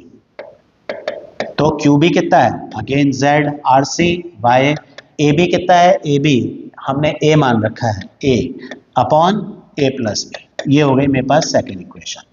अब इन दोनों को मुझे किसी तरह ट्रीट करके 1/x plus 1/y equal to 1/z लाना है। तो सबसे पहले तो मैं इनको ऐड कर देता हूँ। ऐड क्यों करता हूँ? देखो मेरे पास z/x, z/y दोनों हैं। अगर मैं इनको ऐड करता हूँ तो 1/x प्लस 1/y क्रिएट हो जाएगा। तो मैं इन दोनों इक्वेशंस को ऐड कर देता हूँ, ऐड फर्स्ट एंड सेकेंड। तो क्या मिलेगा? z/x plus z/y equal to b upon a plus b is equals to plus a upon a plus b, है ना। LHS plus LHS equal to RHS plus RHS।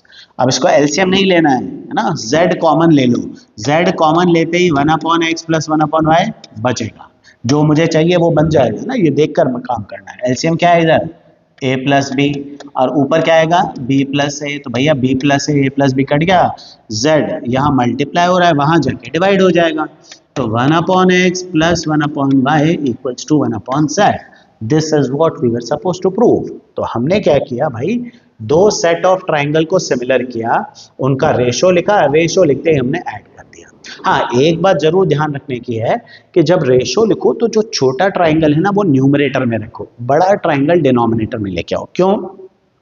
देखो जो बड़ा triangle है ना वो बेस कॉमन देगा तुम्हारे को, बेस कॉमन देगा तो उसको सॉल्व करना मतलब ऐड करते समय एलसीएम लेना उसका काफी आसान होगा। तो इसीलिए जो बड़े ट्राइंगल की साइड है वो डिनोमिनेटर में रखो। दूसरा, हमें एक्स और वाई दोनों एक साथ डिनोमिनेटर में मिल रहे हैं दो अलग अलग रेशो में, तो वो भी हमें चाहिए थे, तो ये हमने ये सोच के इन दोनों को रेशो को इस तरह से लिखा है।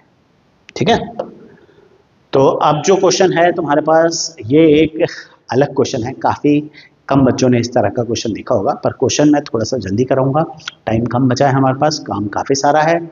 तो इस क्वेश्चन के अंदर हमें दे रखा है एबीसीडी ट्रेपेजियम है, जिसमें ईएफ ये भी एबीसीडी के एबी और सीडी के पैरेलल है। भाई ये पैरेलल तुम्हें तीनों पैरेलल है, और वो कह रहा है कि भाई बीई और ईसी का रेशो 3/4 है। अच्छा, एएफ अपॉन एफडी, ये बीई अपॉन ईसी 3/4 हो गया। देखो बीई अपॉन ईसी 3/4 दे रखा है, मैं लिखूंगा एएफ अपॉन एफडी, ये भी 3/4 है। क्यों?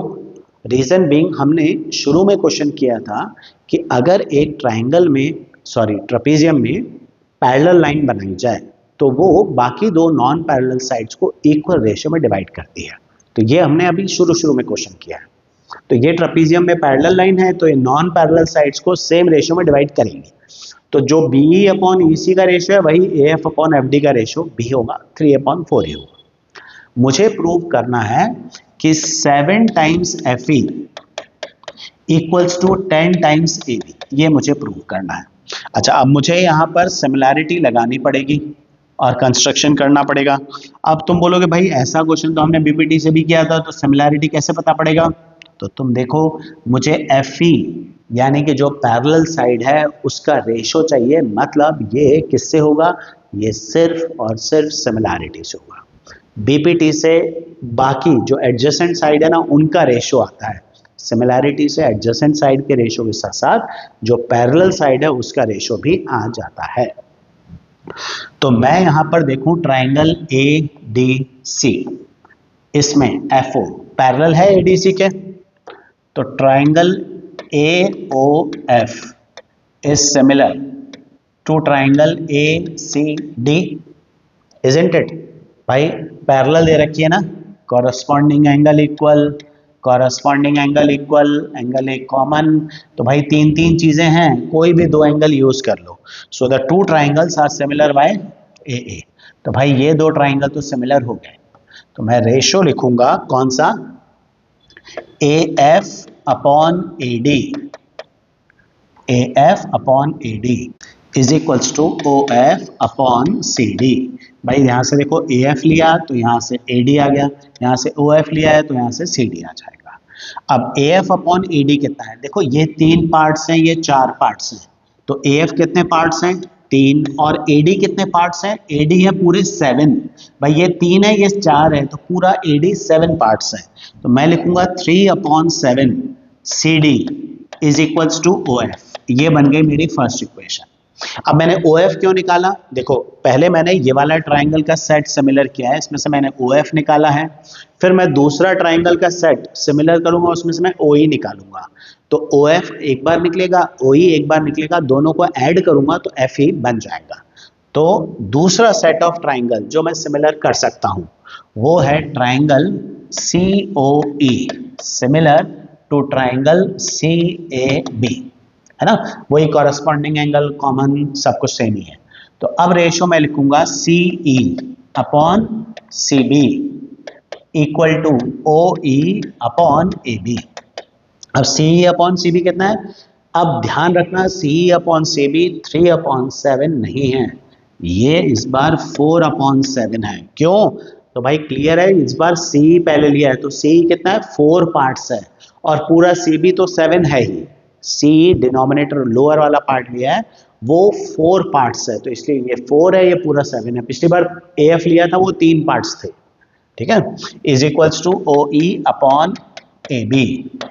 तो यहां से मैंने क्या सोचा था, यहां से OE निकालेंगे, तो OE क्या आया? 4/7 AB इक्वल्स टू OE। जैसा हमने पहले सोचा था, OF निकालेंगे, OE निकालेंगे और दोनों को ऐड करते हैं। तो अब हम दोनों को ऐड करते हैं तो मुझे मिलेगा 3/7 CD plus 4/7 AB equal to OF plus OE। अब OF प्लस OE ये तो मुझे FE मिल गया, है ना, और एलसीएम का 7, वो भी 7 FA भी मिल जाएगा। प्रॉब्लम क्या है, मेरे पास अभी CD और AB दोनों हैं, लेकिन इसका भी हमारे पास सोल्यूशन है।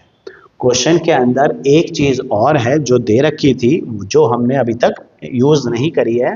वो क्या है कि भाई क्वेश्चन में दे रखा था CD is double of AB। CD जो है वो AB का डबल है, ये क्वेश्चन में दे रखा था।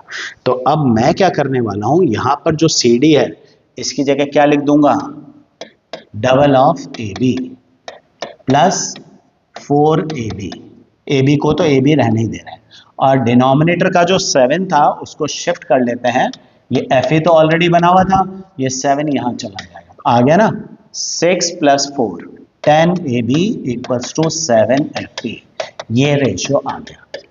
तो ट्राइंगल्स ऐसे सिमिलर करने थे कि भाई एक में OF आया, एक में OE आया, दोनों को ऐड किया, FE बन गया। FE बन गया तो जो रेशियो मुझे चाहिए था ना 7FE इक्वल टू 10AB, ये मेरा बनकर आ गया। ठीक है, ये भी एक इंटरेस्टिंग क्वेश्चन है। तो कुछ एक थोड़े से अलग क्वेश्चंस भी करके रखो। ठीक है, अब मूव ऑन कर रहे हैं हम अपनी केस स्टडीज की तरफ। तो मैं तुम्हें 3-4 केस स्टडीज भी करवा रहा हूँ। केस स्टडीज काफ़ी इंपॉर्टेंट होती हैं, उस पर बेस्ड क्वेश्चन बनते हैं और काफ़ी बच्चों को दिक्कत भी आती है केस स्टडीज में।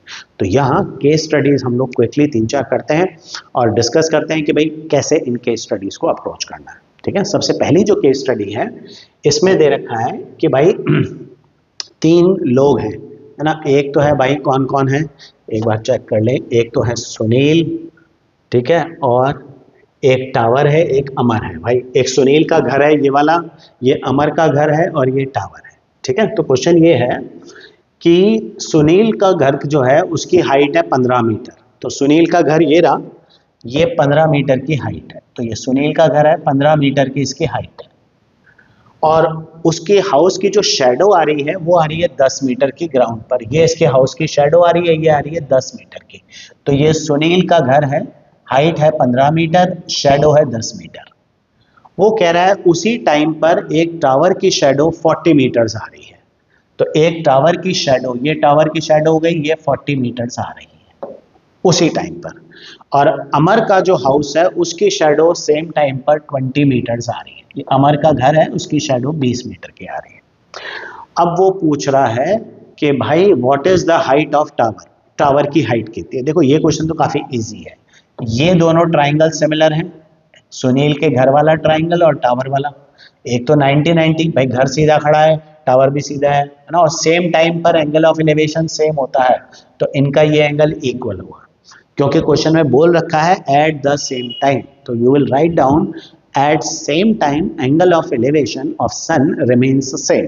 मतलब ये दोनों एंगल इक्वल हैं, तो ये दोनों ट्राइंगल सिमिलर हो गए। सिमिलर हो गए तो तुम क्या लिखोगे भाई, तुम लिखोगे 15/x इक्वल टू 10/40। x निकल गया। ठीक है, और इसी तरह फिर पूछा what is the height of अमर्स house. तो अमर का हाउस ये y हो गया। सिमिलर तरीके से 15/y इक्वल टू 10/20। अमर का जो घर है उसकी हाइट भी आ जाएगी y। फिर थर्ड पार्ट में पूछा, ये तो चलो हो गया हाइट ऑफ शेडो। अच्छा, सेकंड पार्ट में पूछा what will be length of shadow when Sunil's house cast a shadow of 12 meter. Tower की शेडो कितनी बड़ी होगी जब सुनील की घर की शेडो 12 मीटर की है। मतलब देखो, ये सुनील के घर की शेडो अगर 12 मीटर, हाइट तो 15 मीटर है ही, तुम्हें टावर की शेडो निकालनी है ए। अब टावर की हाइट कितनी है ये तो हम ऑलरेडी निकाल चुके हैं, है ना। ये हमने निकाला था ना 15/x इक्वल टू 10/40। तो इस हिसाब से ये 60 आ चुका है। तो अब फिर से देखो, तुम a निकाल सकते हो ना, you can easily find a. 15/60 equal to 12/a आ गया a 48 मीटर का। इसी तरह का क्वेश्चन है। तो भाई बस खाली ये क्या है, कभी शेडो टावर, कभी शेडो, कभी हाइट, आगे पीछे घुमाते रहेंगे, आंसर निकल के आते रहेंगे। बस ये ध्यान रखना है कि जो टावर है, घर है, उनकी हाइट चेंज नहीं होगी, शेडो की हाइट चेंज होती रहेगी, लेकिन सेम टाइम पर ट्राइंगल्स हमेशा प्रोपोर्शनल रहेंगे। ठीक है, नेक्स्ट जो क्वेश्चन है ये स्पीड डिस्टेंस टाइम से थोड़ा सा रिलेटेड है। यहां पर क्वेश्चन दे रखा है कि भाई एक लड़की है 120 सेंटीमीटर की है, she is walking away from the base of a lamp post at the speed of 1.5 metre per second. तो भाई ये लड़की है जो किस स्पीड पर चल रही है, ये गर्ल है, ये लैम्प पोस्ट है।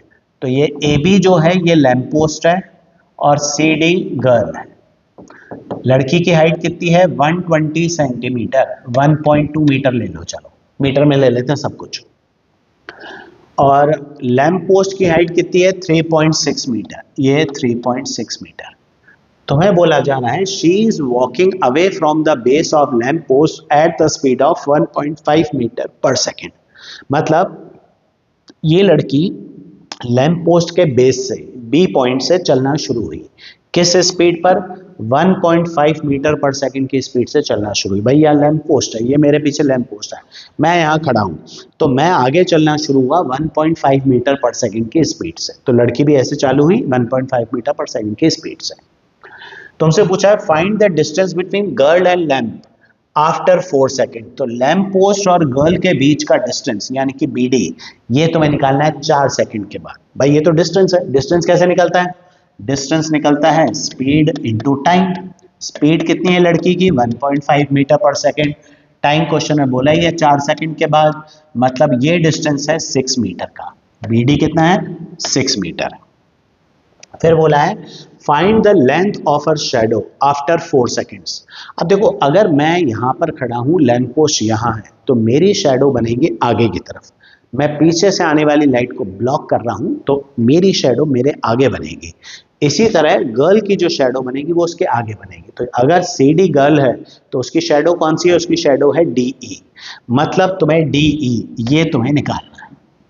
अब सिमिलैरिटी करते हैं हम यूज, तो triangle C D E similar है ट्राइंगल ए बी ई के। भाई एक तो 90-90 एक कॉमन, तो सिमिलर है, तो रेशो लिखेंगे लड़की की हाइट अपॉन लैम्प पोस्ट की height 1.cd upon A B equal to D E upon, बेटा ध्यान रखना D E upon B D नहीं करना, D E upon B E है ना, डी ई के साथ बी ई आएगा, ध्यान रखना इस चीज का। तो ये 1.2 अपॉन 3.6 कितना हुआ, ये तो हो गया 1/3 is equals to x upon 6 plus X. Cross multiply करो, सॉल्व करके x आ रहा है 3, क्रॉस मल्टीप्लाई कर लो। तो यानी कि लड़की की शैडो कितनी है 3 मीटर की उसकी शैडो आएगी। Find the distance between head of the girl and the head of lamp post. Head of girl कौन सा है C और head of lamp post A, तो ये तुम्हें निकालना है, ठीक है। लेकिन उसके लिए पहले तुम्हें सी ई निकालना पड़ेगा। तो पहले ट्राइंगल सी डी ई में पाइथागोरस थ्योरम लगाओ और सी ई निकालो। फाइंड सी यूजिंग पाइथागोरस थ्योरम। रूट्स में आ सकता है तो तुम्हें उसको डेसिमल्स में कन्वर्ट करना होगा। और फिर उसकी सेम ऐसे ही हम सी ई जो निकलेगा, सी ई निकल गया, इसको y मानो, फिर वही साइड्स का रेशो निकाल कर y निकाल लो, ठीक है। मैं सॉल्व कर देता हूं तुम्हारे लिए। 3.6 upon 1.2 is equals to y plus C E upon C E, ये आएगा। तो सी ई की वैल्यू देखो, A B upon C D, बड़े ट्राइंगल की साइड अपॉन छोटे ट्राइंगल की, फिर बड़े ट्राइंगल की साइड अपॉन छोटे ट्राइंगल की। तो तुम पहले सी ई निकालो, 9 प्लस 1.44 10.44 आएगा। 10.44 का स्क्वायर रूट है ना, वो अप्रॉक्सीमेटली तुम्हारा 3.3 मीटर करीब आ जाएगा। तो सी ई अप्रॉक्सीमेटली 3.25 3.3 मीटर के करीब आएगा। वो पुट करो और क्रॉस मल्टीप्लाई करके y निकालो। ये आंसर मुझे निकाल के दो, कमेंट्स के अंदर बताओ भैया मैं देखूं यहाँ तक कितने लोग पहुंचे और इस क्वेश्चन को सॉल्व भी कर पाए, ठीक है। अब नेक्स्ट क्वेश्चन देखो, ये बड़ा इंटरेस्टिंग क्वेश्चन है, काफ़ी अच्छा क्वेश्चन है। हमने जब यहाँ पर टेस्ट लिया था, अभी प्री बोर्ड लिया था, तो उस प्री बोर्ड में मैंने ये क्वेश्चन भी दिया था। काफ़ी अच्छा क्वेश्चन है, ध्यान से देखना है। तो क्वेश्चन है कि भाई हमारे पास, पहले एक बार मैं इसको फिगर को अलग से बना के दिखाता हूँ। देखो ये कुछ इस तरह का सा क्वेश्चन है, ये ऐसे है,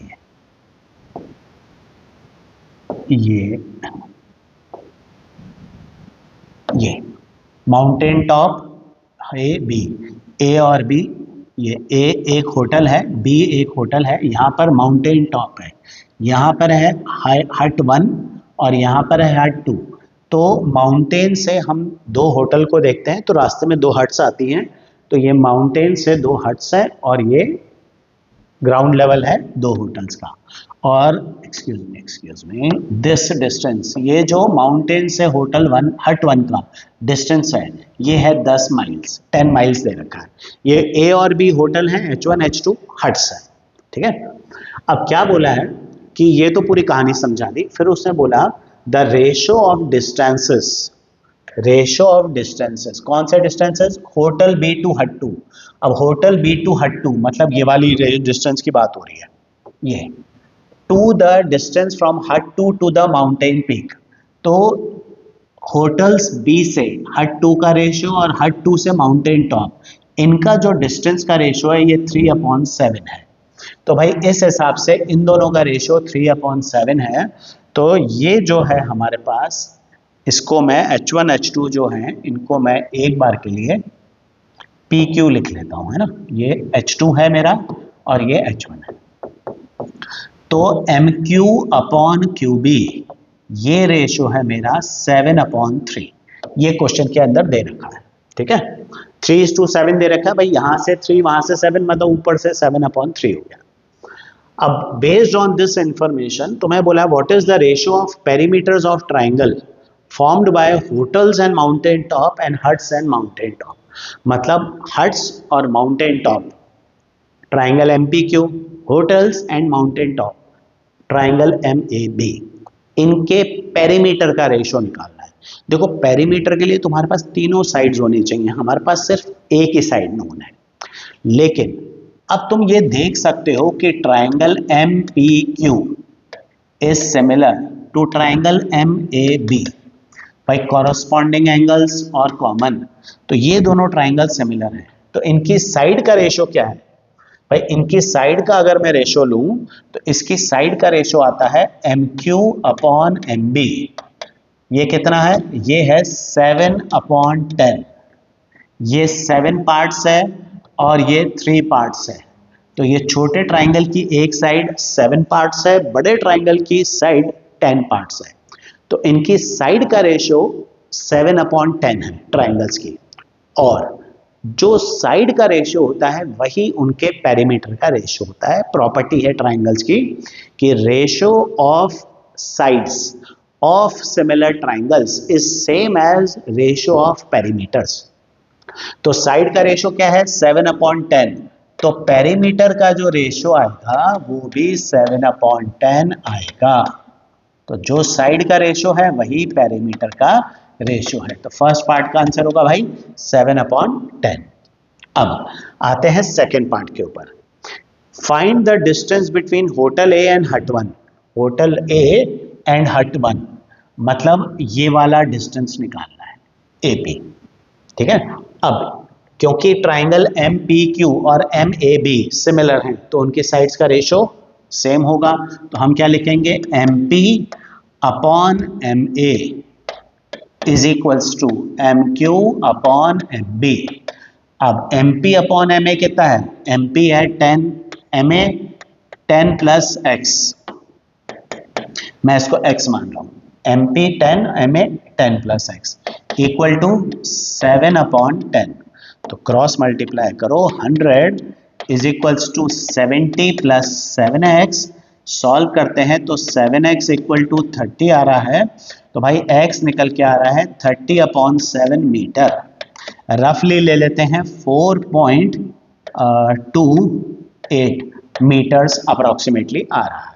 तो भाई ये डिस्टेंस AP तुम्हारा कितना है 4.28 मीटर्स है अप्रोक्सीमेटली।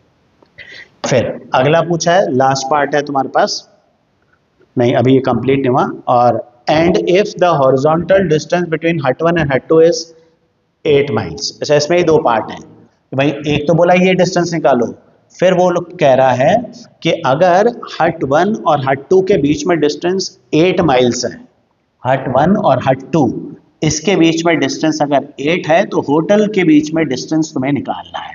हट्स के बीच में डिस्टेंस 8 है तो होटल के बीच में डिस्टेंस निकालना है।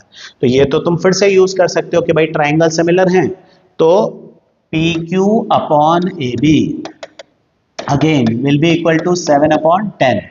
तो 8 upon A B equal to 7 upon 10, तो ए बी निकल के आ जाएगा, डिस्टेंस बिटवीन होटल निकल कर आ जाएगा। तो एक ही बी पार्ट में दो दो क्वेश्चन पूछ लिए उसने।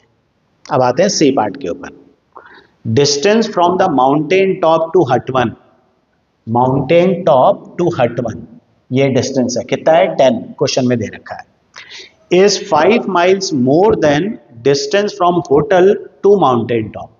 भाई वो कह रहा है कि ये जो डिस्टेंस है ये इस पूरे डिस्टेंस का 5 माइल से ज्यादा है।